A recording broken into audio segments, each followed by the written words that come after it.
Glencore produces commodities that we all need.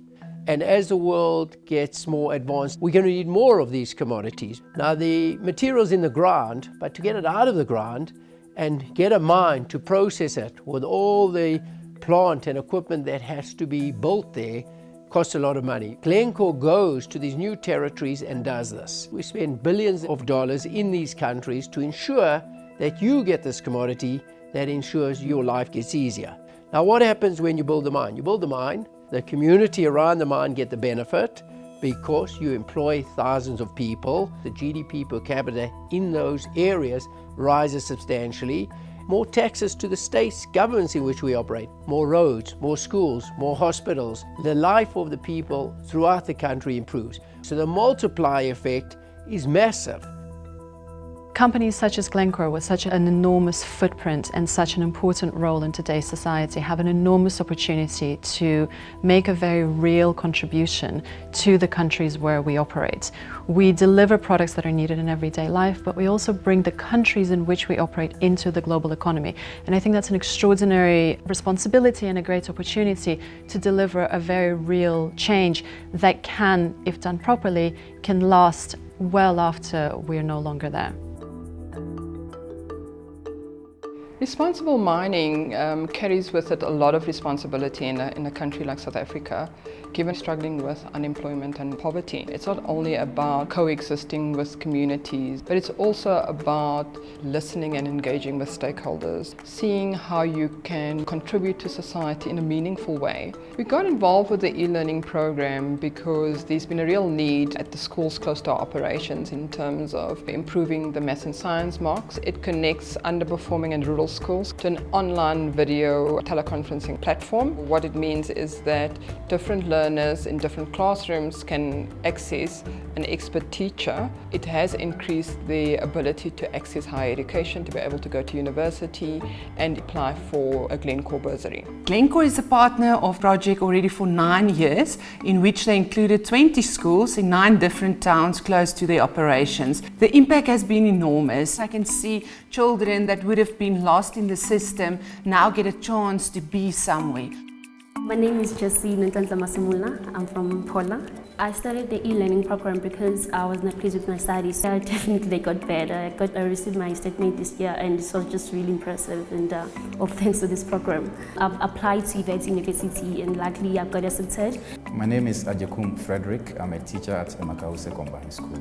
The program has really helped me. It has improved my style of teaching. It has improved the way I undertake my duties as a teacher a lot. We have the opportunity to look at another teacher or a colleague teacher doing the same job you do in the classroom in a different way, and it helps you to correct some of the mistakes, some of the things you were not doing actually well.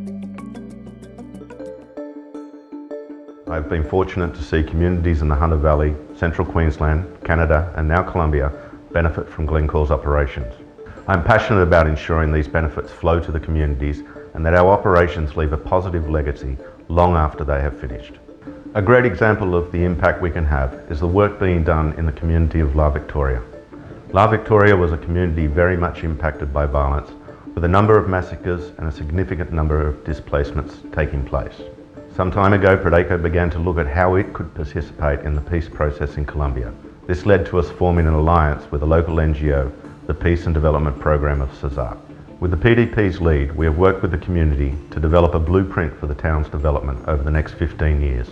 Responsible mining is a type of mining that not only focuses on creating economical value, which is important, but also value for societies and value for the environment. Responsible mining is about understanding our capacity to actually leave a very positive footprint in every area in which we operate. We are convinced that our business is not sustainable if our surrounding communities are not sustainable. And that's the principle behind all of this. If they grow, we will grow as well. El colectivo juvenil Juntos por la Paz ha transformado nuestra vida tanto moral como espiritualmente. Vemos la paz desde un punto de vista distinto, desde otra expectativa y como realmente es. Debe ser algo que salga de nuestro corazón y que siempre lo tengamos en cuenta con todos los valores que hemos aprendido a lo largo de nuestra vida.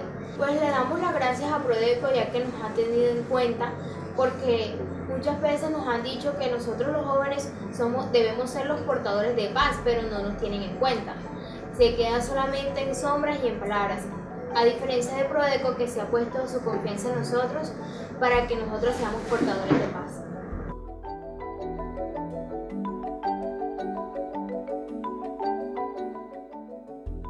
My name is Senga Chitoshi and I'm the Chief Services Officer for Mopani Copper Mines. It's important for a responsible miner to be active in the communities where it operates and to assist where it can. We have an integrated malaria control program. It's a full public health program and it benefits the entire community because the houses we spray are not just Mopani employee houses, they are for everybody, and we're really proud of it. Kitwe and Mufulira have amazing statistics compared to the national average when we look at malaria incidences. My name's Dorini. I've benefited from Mopani Control Malaria Program. They have been spraying our houses for free. They also educate us about malaria. So without Mopani, we would have not survived. But we have survived because of reducing the malaria because of Mopani. My name is Mlenga Christopher. I'm currently the chairman of Friends of the Street Children. And we are working with the children living and working on the streets. We have been receiving support from Mopani in terms of feeding the children. If they stay on the streets, they're exposed to a lot of drugs. They're exposed to a lot of abuse because the children are just left out there to fend for themselves. The future is bright with the support of Mopani. And you can see even the children are very, very happy around there. They are able to play and they are able to laugh together with their friends. We are lucky to have great teams in the operations across the countries in which we operate. We have professionals that come from lots of very diverse backgrounds. Many of the teams that we work with come from the community in which we operate, so they're local people who really understand what it means to have the mine in the area, what are some of the concerns of the local people, and they're able to work with them directly. Our work is probably never done, and we do continue to strive to make progress.